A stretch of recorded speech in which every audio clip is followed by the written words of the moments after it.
vous savez, un mercredi sur deux. Un mercredi sur deux, hein, à 18h, évidemment. Enregistré en public. Et enregistré en public, ah bah oui, un public nombreux, hein, du bar Maison Blanche à Toulouse. Ah oui, parce que nous sommes à Toulouse. Eh oui. Dans une cave, hein, on l'a dit, hein, on est évidemment, les élections sont passées. Voilà, c'est ça, c'est passé. Et du coup, si vous voulez nous envoyer des dons pour qu'on survive, ça oui, c'est toujours d'actualité. Oui, c'est vrai.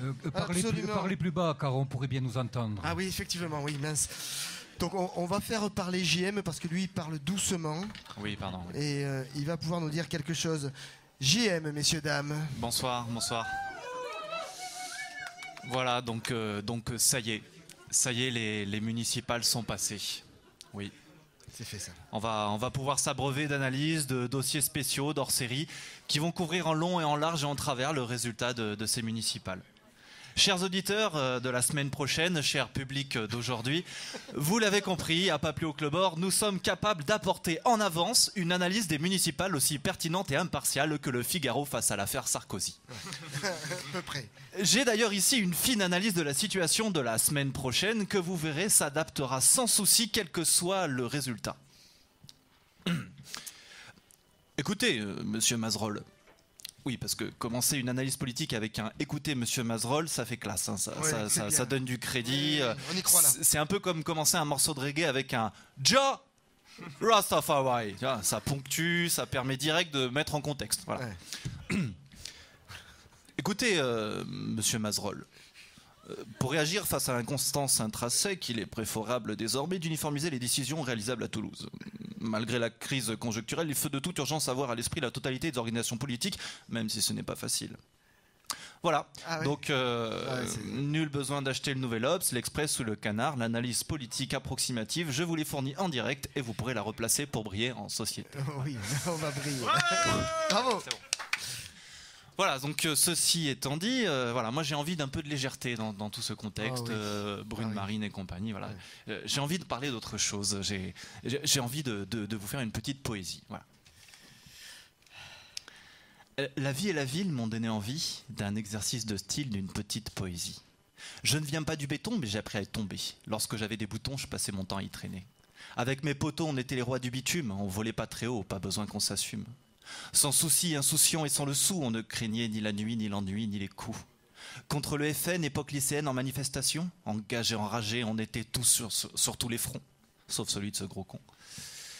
Avec le sexe féminin, on se marrait, on se la ramenait, mais qu'est-ce qu'on ramait. Avec le sexe faible en main, on se la jouait passage, on était en âge, mais on n'en menait pas large. Action, réaction, érection, oups, explosion. Pardon, je comprends pas. Je dois être sous le choc ou je dois être saoul. J'en parlerai au doc, j'appellerai Diffoul.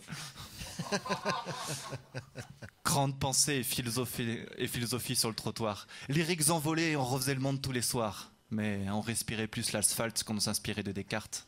La 8-6 était notre absinthe, la weed notre opium. On était plein de craintes, on voulait être des hommes.